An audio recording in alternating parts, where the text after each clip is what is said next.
상상이나 가십니까? 금쪽 같은 손자를 4년이나 등골이 휘도록 업어 키웠는데 생일날 며느리에게 축하금으로 20만 원을 보냈더니 돌아온 건 고작 딱 2글자의 문자뿐이었습니다. 그리고 그 2글자가 평생을 자식만 바라보고 살던 한 어머니를, 아니 한 할머니를 은행으로 걸어 들어가게 만들었습니다. 그녀는 그 길로 자신의 평생이 담긴 통장을 동결시켜 버렸습니다. 도대체 그 2글자가 무엇이었길래 어머니의 마음을, 그 헌신적인 할머니의 마음을 그토록 차갑게 식게 만들었을까요? 이건 단순히 돈 문제였을까요? 아니면 수십 년간 억눌려온 감정이 폭발한 것일까요? 그녀는 얼마나 희생했고 또 얼마나 참았던 걸까요? 만약 여러분이라면 어떻게 하시겠습니까? 핏줄이라는 이유로 이어져 있던 따뜻함이 차갑게 식어버렸을 때, 더 이상 자식에게 아무런 기대도 할 수 없게 되었을 때, 여러분은 과연 그 마지막 한 걸음을 내디딜 용기가 있으신가요? 이 이야기는 한순간의 충동이 아닙니다. 이것은 한 어른이 오랜 세월 억누르던 감정을 딛고 일어선 명징한 깨달음의 결과입니다. 만약 여러분도 60세를 넘기셨거나 혹은 누군가와 대등하지 못한 관계 때문에 속을 끓이고 계신다면 부디 이 이야기를 끝까지 들어주시기 바랍니다. 이건 드라마가 아닙니다. 바로 우리네 현실 속에서 당신과 제가 마주할 수도 있는 서늘한 선택의 순간입니다. 저는 올해 64살입니다. 젊은 시절에는 지방의 공기업에서 행정직으로 일했고 은퇴 후에는 매달 150만 원 정도의 연금을 받고 있습니다. 남편은 저보다 1살 위인데 예전에 학교 행정실 기능직으로 일해서 월 100만 원 조금 넘는 연금을 받죠. 우리 부부 합쳐서 한 달 수입이 300만 원 가까이 됩니다. 부유하다고는 못해도 그렇다고 쪼들리는 형편도 아닙니다. 주변에서는 우리 보고 노후복이 터졌다고들 합니다. 자식들 손주 봐주느라 고생할 필요도 없고 춤 배우러 다니고 서예하러 다니면서 젊은 사람들보다 더 자유롭게 산다고요. 저는 겉으로는 웃어넘기지만 속은 그리 편하지 않습니다. 우리 부부의 일상이 겉보기엔 평온한 건 사실입니다. 아침에 일어나 씻고 나면 각자 구청 복지관으로 향하죠. 한 사람은 서예 교실로, 한 사람은 댄스 스포츠 교실로, 오후엔 집에 와서 잠깐 낮잠을 자고 저녁엔 산책을 하거나 가끔 동네 모임에 나갑니다. 누군가는 말합니다. 방해받지 않고 누군가를 위해 희생할 필요 없이 한가로운 이런 삶이 가장 이상적이라고요. 하지만 저는 종종 느낍니다. 이 생활은 쓰지는 않지만 그렇다고 달지도 않다는 것을요.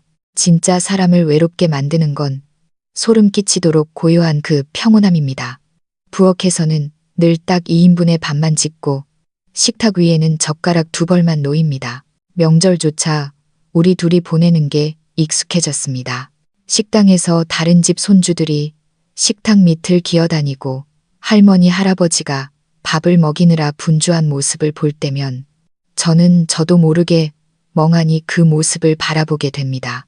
복지관 앞 광장에서 친구들이 자랑을 늘어놓을 때가 있습니다. 우리 손자가 이번에 할머니 사랑해요라고 말문이 트였어. 어제 우리 아들이 스테이크 사준다고 유명한 레스토랑에 데려갔지 뭐야. 너도 나도 한마디씩 거들며 시끌벅적합니다. 그럴 때마다 저는 억지 미소를 지으며 말합니다. 우리 아들은 일이 너무 바빠서 우리 피곤할까봐 손주 보러 오지 말라네. 그럼 사람들은 칭찬하듯 말하죠. 두 분 진짜 쿨하시네. 자식 농사 성공했어. 아주. 저는 그저 웃으며 고개를 끄덕일 뿐입니다. 사실대로 말하자면 제가 쿨해서가 아닙니다. 차마 사실을 말할 수 없어서입니다. 우리 집에 자손이 없는 것도 아니고 손자가 없는 것도 아닙니다. 그저 1년, 아니 2년에 한 번 얼굴 보기도 힘들 뿐입니다. 아들이 가정을 꾸린 후로 겉보기엔 번듯하게 살고 있지만 저와 남편은 아들의 세상에서 가장 가장자리로 밀려났습니다. 남들에게 불효자둔 부모로 보이고 싶지 않아서, 그리고 우리 3대가 피는 이어져 있어도 마음은 각자 따로 흐르는 강물처럼 살고 있다는 걸 들키고 싶지 않아서 입을 다물 뿐입니다. 가끔 깊은 밤이면 남편이 툭 던지듯 말합니다. 애가 어릴 땐 우리 꽁무니만 그렇게 쫓아다니더니 다 크니까 어째 점점 더 멀어지는 것 같지 않소? 저는 대답하지 않고 벽에 걸린 가족 사진만 빤히 쳐다봅니다. 손자 돌잔치 때 찍은 3대 가족 사진 속 우리는 화기애애하게 웃고 있는데 사진 밖 현실은 냉기만 감돕니다. 우리 세대는 어릴 때부터 아껴서 자식에게 물려줘야 한다고 배웠고 은퇴해서도 자식들 짐 덜어주려 애쓰는 게 당연하다고 생각했습니다. 그런데 요즘 저는 의문이 듭니다. 우리가 과연 아이들을 지지해주고 있는 걸까요? 아니면 그들이 짊어져야 할 책임을 회피하도록 돕고 있는 걸까요? 겉모습은 그럴듯해 보이지만 그 속에는 아무도 모르는 외로움과 서러움이 숨겨져 있습니다. 남편이 아파서 입원했을 때 저 혼자 휠체어를 밀고 도시락을 싸들고 3박 4일을 병원에서 지새웠습니다. 아들 그림자도 못 봤습니다. 남들이 말하는 행복한 노후라는 건 어쩌면 남들에게 들키지 않은 고독으로 간신히 버티고 있는 것인지도 모릅니다.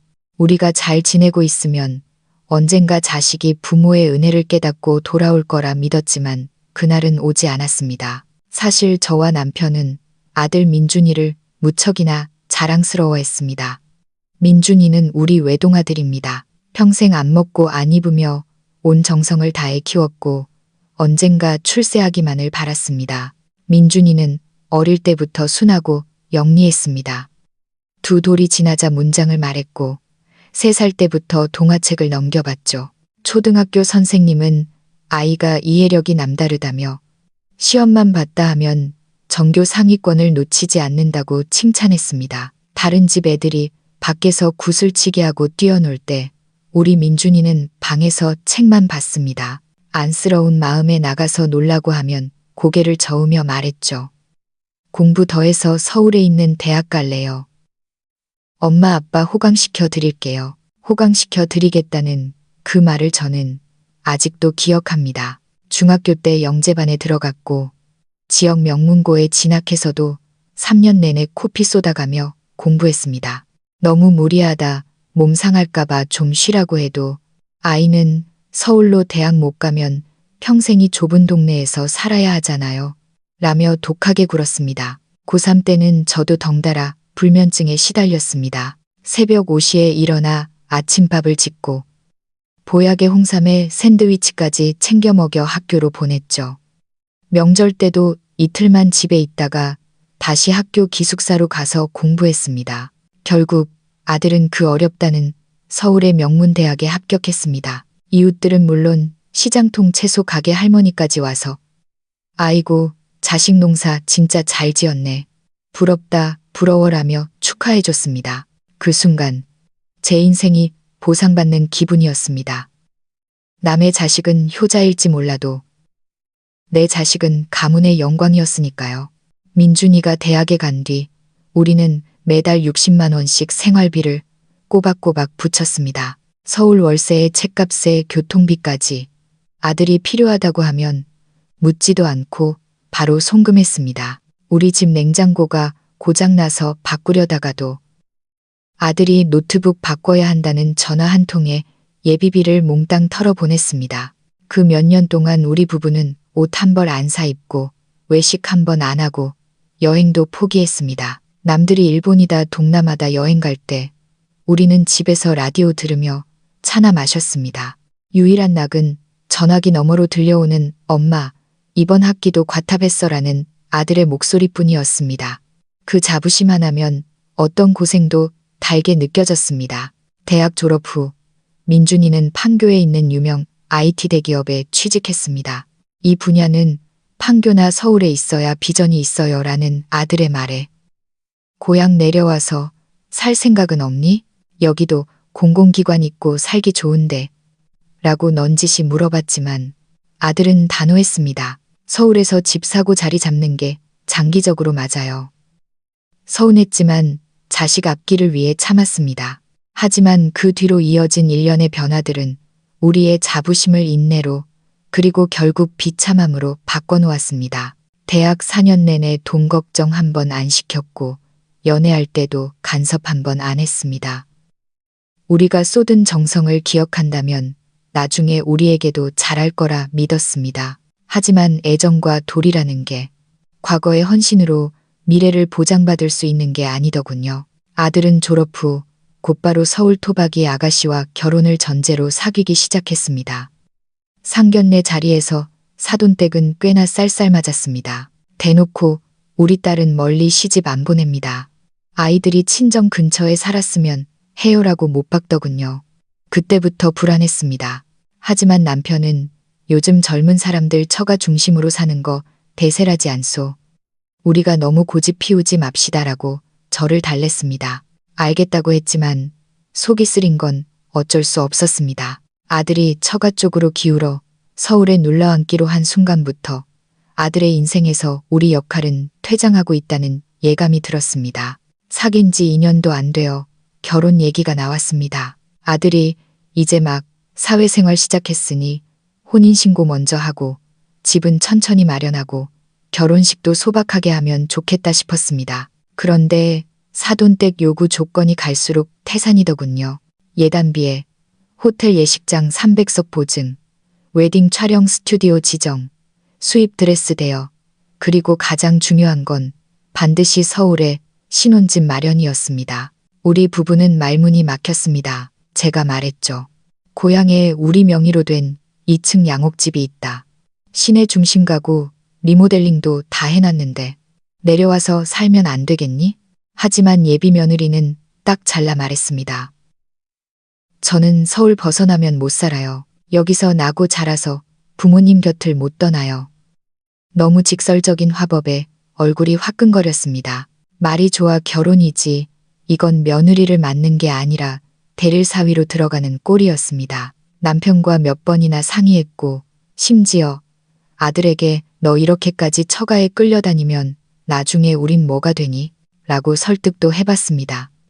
하지만 아들은 완강했습니다. 엄마, 저 그 여자 정말 사랑해요. 놓치기 싫어요.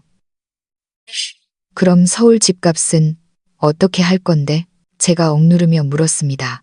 엄마 아빠가 준비해둔 신혼자금 있잖아요. 그때 남편이 고향 집을 팔아 서울 집 사는데 보태주고 우리는 작은 전세로 옮기자고 했지만 저는 결사반대했습니다. 그건 우리 노후의 마지막 보루였습니다. 결국 우리는 노후 자금과 보험을 깨고 융통해서 2억 원을 만들어 서울 아파트 전세 보증금 혹은 매매 계약금으로 내놓았습니다. 대출 이자는 아이들이 갚기로 하고요.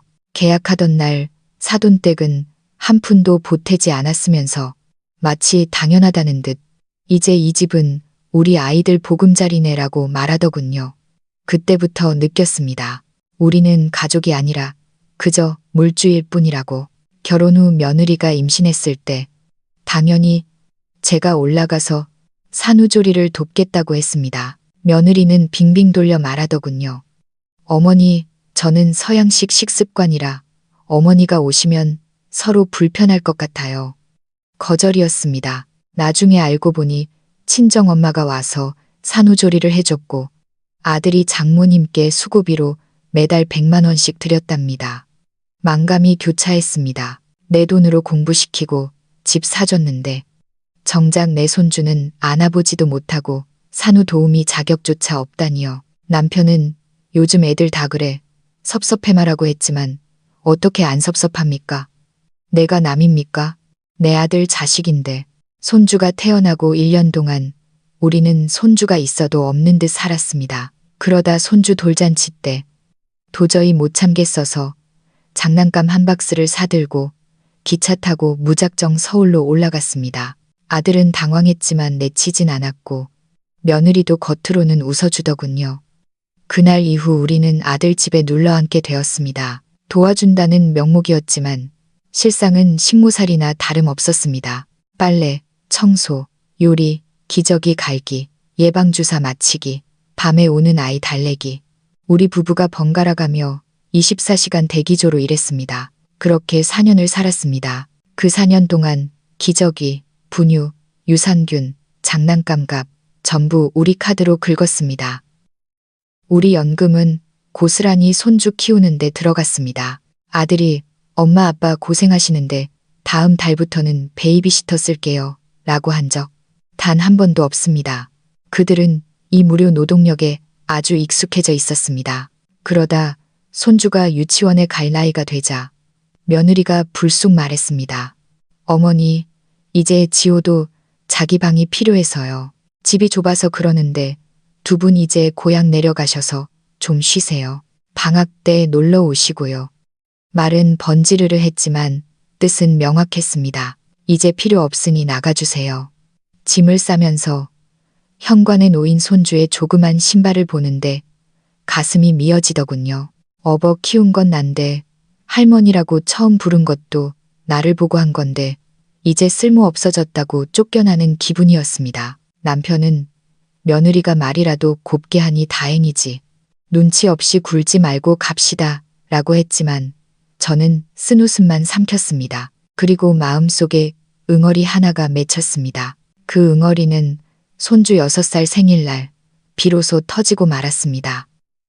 고향에 내려온 뒤 우리 부부는 다시 둘만의 생활로 돌아갔습니다. 시장 보고 밥 해 먹고 뉴스 보고 이웃들은 이제야 살만하겠네. 자식 시집살이 끝났으니 라고 했지만 제 마음은 텅 빈 것 같았습니다. 아침에 눈 뜨면 손주 얼굴이 아른거리고 집안이 너무 조용해서 무서울 지경이었습니다. 밥 먹다가도 습관적으로 핸드폰을 켜서 아들에게 연락 온 건 없는지 손주 사진이라도 올라왔는지 확인했습니다. 하지만 연락은 없었습니다. 제가 먼저 카톡을 보내도 돌아오는 건 일시일고 씹힘 아니면 알겠어요. 내 같은 단답형뿐이었습니다. 저쪽은 자기들끼리 사느라 바빠서 우리가 안중에도 없다는 걸 알면서도 인정하기 싫었습니다. 그리고 손주의 6살 생일날이 되었습니다. 저는 며칠 전부터 준비해둔 돈 20만 원을 아들 며느리 계좌로 이체했습니다. 제가 4년이나 키운 내 새끼 생일이니까요. 그 돈, 그들에게는 큰 돈 아닐 수도 있습니다. 하지만 저는 누굴 기쁘게 하려는 게 아니라 할머니가 이 특별한 날을 기억하고 있다는 걸 전하고 싶었습니다. 송금 버튼을 누르고 기대에 차서 핸드폰을 바라봤습니다. 어머니 감사합니다. 라는 손주 영상이나 사진이 오겠지 하고요. 10분이 지났을까요? 띠링 하고 알림이 떴습니다. 딱 2글자였습니다. 확인 또는 받음. 중국어 원문. 수치의 뉘앙스를 살려 한국 정서상 건조한 입금 확인 혹은 잘 받음 정도의 느낌. 호칭도 이모티콘도 고맙다는 말도 손주 목소리도 없었습니다. 은행 자동 알림 문자 같았습니다. 멍하니 화면을 바라봤습니다. 확인. 이건 회사에서 서류 넘길 때나 쓰는 말 아닌가. 내가 보낸 건 할머니의 사랑이고 그리움인데 이걸 업무 처리하듯 확인 2글자로 퉁치다니. 혹시 바빠서 그렇겠지. 조금 있다가 다시 연락 오겠지 싶어 1시간을 기다렸습니다. 하지만 아무 소식도 없었습니다. 숨이 턱 막히고 눈시울이 뜨거워졌습니다. 아, 나는 그들에게 그저 돈 보내주는 계좌번호 그 이상도 이하도 아니었구나. 남편에게 말하면 속 좁다고 할까봐 말도 못하고 끙끙 앓고 있는데 핸드폰 알림이 또 울렸습니다. 며느리의 SNS였습니다. 무심코 눌렀다가 저는 얼어붙고 말았습니다. 화려하게 장식된 생일 파티 영상이었습니다. 3단 케이크에 풍선이 가득한 거실. 그곳엔 아들 내외와 사돈어른, 그리고 젊은 친구들, 손주 친구들이 모여 생일 축하 노래를 부르고 있었습니다. 아들도 활짝 웃고 있더군요. 하지만 그 어디에도 우리 부부의 자리는 없었습니다. 영상통화 한 번 안 했고 사진 한 장 안 보냈고 식사라도 하러 오세요 라는 말 한마디 없었습니다. 그 순간 마음이 차게 식었습니다. 서운함이나 분노가 아니라 아주 차가운 깨달음이었습니다. 우리는 이제 저들의 가족이 아니구나. 저는 SNS를 닫고 방으로 들어가 신분증과 도장, 통장을 챙겨 가방에 넣었습니다. 남편이 어디가 묻길래 은행이라고 짧게 답하고 집을 나섰습니다. 은행 창구에 앉아 제 명의의 통장과 카드를 모조리 분실 신고하고 지급 정지를 신청했습니다. 직원이 놀라서 물었습니다. 어머니, 정지하시면 기존 카드는 아예 못 쓰시는데 괜찮으세요? 네, 괜찮아요. 새로 발급해 주세요. 저만 쓸 수 있게 비밀번호도 다 바꾸고요. 은행 문을 나서는데 마치 인생이 새로 고침되는 기분이었습니다. 지난 수십 년, 아들 키우고 손주 키우느라 내 몸, 시간, 돈 다 갈아 넣어서 가정을 지켰다고 생각했는데 그 결과가 고작 확인이라는 두 글자였습니다. 저는 깨달았습니다. 어떤 관계는 노력한다고 해서 대등해지지 않는다는 것을요.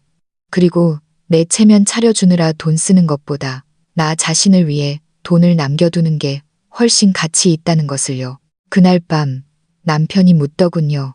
갑자기 웬 은행이야? 카드 막았다며. 저는 담담하게 말했습니다. 이제부터 내 연금 통장은 내가 관리해요. 우리 뼈 빠지게 고생해서 냉혈한 같은 시스템 하나 키운 꼴 안 보려면. 남편은 그럼 매달 나오는 연금은? 하고 묻길래 모으세요. 당신 사고 싶은 거 있으면 말해요. 내가 사줄 테니까. 그날 밤 저는 정말 오랜만에 푹 잤습니다. 꿈에 아들도 손주도 안 나오고 그저 고향집 평상에 앉아 남편과 차 마시는 꿈을 꿨습니다. 말할 수 없는 해방감이 밀려왔습니다. 며칠 동안 저는 지난 세월을 계산기 두드려 보듯 복기해 봤습니다. 대학 4년 학비와 생활비, 유학 자금 합치면 1억 가까이 들었을 겁니다. 결혼할 때 서울 전셋값 보태준 2억, 호텔 결혼식 비용 보태준 5천, 손주 태어나서 4년 동안 분유값, 기저귀값, 생활비 된 것만 해도 1년에 2천만 원씩 잡으면 8천. 얼추 계산해봐도 우리가 아들네 쏟아부은 돈이 5억, 6억은 좋게 넘습니다. 그런데 우리가 받은 건 철저한 무관심뿐입니다. 저는 아들 내외가 언젠가는 우리 마음을 알아줄 거라 착각했습니다. 하지만 확인이라는 문자를 받고 깨달았습니다. 그들에게 우리는 대체 불가능한 존재가 아닙니다. 저는 아들을 키운 게 아니라 남의 남편, 어떤 여자의 가장, 한 아이의 아빠를 키운 것이었습니다. 그는 이제 그 세 식구의 가장일 뿐, 우리라는 원가족은 그의 우선순위에서 지워진 지 오래입니다. 그는 아내 말은 하늘같이 듣고 장모님 생신은 챙기지만 우리에게는 그저 늘 거기 있는 사람, 당연히 해주는 사람일 뿐입니다. 그의 무심함이 우리에겐 칼날이라는 걸 그는 모릅니다. 이웃집 박 여사가 입원했을 때 그 집 딸은 매일 와서 죽을 먹여주더군요. 박 여사가 우리 딸은 배운 건 없어도 마음이 깊어서 부모 고생 안 시킨다 라고 자랑할 때 저는 그 눈빛이 너무 부러웠습니다. 저는 명문대 나온 아들이, 대기업 다니는 아들이 제 훈장인 줄 알았습니다. 하지만 그 화려한 껍데기 속에 알맹이는 없었습니다. 아들이 대학 졸업할 때 연봉 1억 넘으면 일본 온천 여행 보내드릴게요 라고 했던 약속, 아직도 지켜지지 않았습니다. 돈이 없어서가 아니라 마음이 없어서죠. 오히려 평범하게 사는 이웃 자식들이 부모 모시고 국밥이라도 한 그릇 사 먹는 게 진짜 효도라는 걸 이제야 알았습니다. 세상에서 제일 무서운 건 가난도 늙음도 아닙니다. 당연하다고 믿었던 핏줄의 정이 사실은 짝사랑이었다는 걸 확인하는 순간입니다. 저와 남편은 욕심 없는 사람들입니다. 하지만 더 이상 자존심까지 내버리고 싶진 않습니다. 우리는 아직 걸을 수 있고, 먹을 수 있고, 생각할 수 있습니다.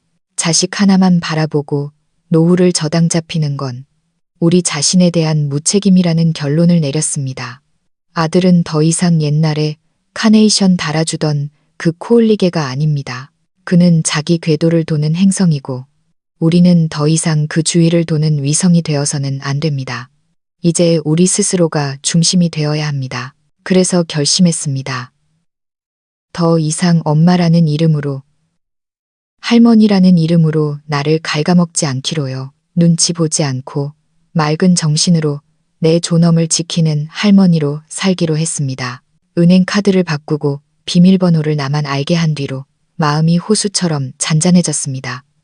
지갑 깊숙이 꽂힌 그 새 카드는 이제 누구의 손에도 넘어가지 않을 겁니다. 이건 단순한 돈 관리가 아닙니다. 뒤늦은 자각이자 독립선언입니다. 더 이상 그들이 변하기를 기대하지 않습니다. 바빠서 그렇겠지, 애 키우느라 정신없겠지, 라며 스스로를 속이던 짓도 그만뒀습니다. 확인 두 글자와 우리 없는 생일 파티를 본 순간, 그건 실수가 아니라 그들의 본심이라는 걸 인정했으니까요. 예전엔 명절마다 전화기만 붙들고 기다렸습니다.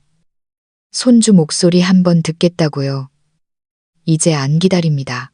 예전엔 선물 바리바리 싸보내고 고맙다는 말 한마디 기다렸습니다. 이제 안 보냅니다. 제가 매정해진 게 아닙니다. 짝사랑을 끝낸 겁니다. 저와 남편은 요즘 실버타운과 요양병원을 알아보고 있습니다. 비용은 얼마인지, 시설은 어떤지 꼼꼼히 따져봅니다. 그리고 의료비 예비 통장을 따로 만들어 그 누구도 손대지 못하게 묶어뒀습니다. 죽기 전에 가보고 싶은 곳, 먹고 싶은 것, 리스트도 작성했습니다. 불확실한 자식의 효도 따위에 기대지 않고 내 돈 써가며 즐겁게 살다 갈 겁니다. 연명치료 거부 서약서도 쓸 생각입니다. 내 마지막을 그들에게 맡기지 않을 겁니다. 서글프게 들리시나요? 아니요. 우리는 오히려 홀가분합니다. 비관이 아니라 의존을 끊어낸 자의 자유입니다. 가끔 손주가 어릴 때 제 무릎에 앉아 재롱 떨던 생각은 납니다. 그 행복은 진짜였으니까요. 하지만 딱 거기까지입니다. 그 아이가 커서 할머니가 밥 먹여준 걸 기억할까요? 기억하면 고마운 거고 못해도 상관없습니다. 저는 할 만큼 했고 빚진 거 없으니까요. 친구들은 너 진짜 독하게 마음먹었구나 라고 하지만 저는 말합니다. 독해진 게 아니라 똑똑해진 거야. 자식을 원망하지 않습니다. 각자 자기 삶의 방식이 있는 거니까요. 그들이 우리를 끼워주면 고마운 거고 아니면 조용히 물러나 주는 게 맞습니다. 노인의 진짜 품격은 자식이 얼마나 효도하느냐가 아니라 내 삶을 내 돈으로 내가 결정할 수 있느냐에서 나옵니다. 나중에 힘없어지면 아들네 얹혀 살 생각 꿈에도 없습니다. 우리 힘으로 우리 돈으로 요양원 가서 전문가의 돌봄을 받을 겁니다. 그러려고 평생 일한 거니까요. 늙어서 제일 서러운 건 아픈 것도 외로운 것도 아닙니다. 억울한데 돈이 없어서 그 억울함을 참고 살아야 하는 겁니다. 그래서 저는 더 이상 참지 않기로 했습니다. 제가 동결시킨 건 은행 계좌가 아닙니다. 아들에 대한 맹목적인 기대, 핏줄에 대한 부질없는 환상을 얼려버린 겁니다. 앞으로의 삶은 분명 다를 겁니다. 더 화려하진 않아도 더 고요하고 단단할 겁니다. 이 나이 먹고 깨달은 가장 중요한 진리는 이겁니다. 남을 기쁘게 하려 애쓰지 말고 자식에게 기대지 말고 오직 나 자신을 가장 귀하게 대접하라. 오늘 제 이야기 어떻게 들으셨나요?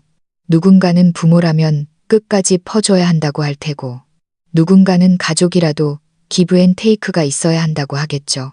여러분은 그 차가운 확인 문자를 받는다면 어떻게 하시겠습니까? 참고 기다리시겠습니까? 아니면 저처럼 선을 긋고 내 인생을 찾으시겠습니까? 이건 홧김에 하는 푸념이 아닙니다. 노년에 마주한 잔인한 현실과 그 속에서 존엄을 지키려는 한 인간의 몸부림입니다. 카드 한 장 뒤집는 일에 수십 년의 회한과 깨달음이 담겨 있습니다. 우리 나이대가 되면 한 번쯤 깊게 생각해 봐야 합니다. 남은 생을 누구를 위해 쓸 것인가? 어떻게 해야 비굴하지 않게 늙어갈 것인가? 여러분의 생각은 어떠신지 댓글로 남겨주세요.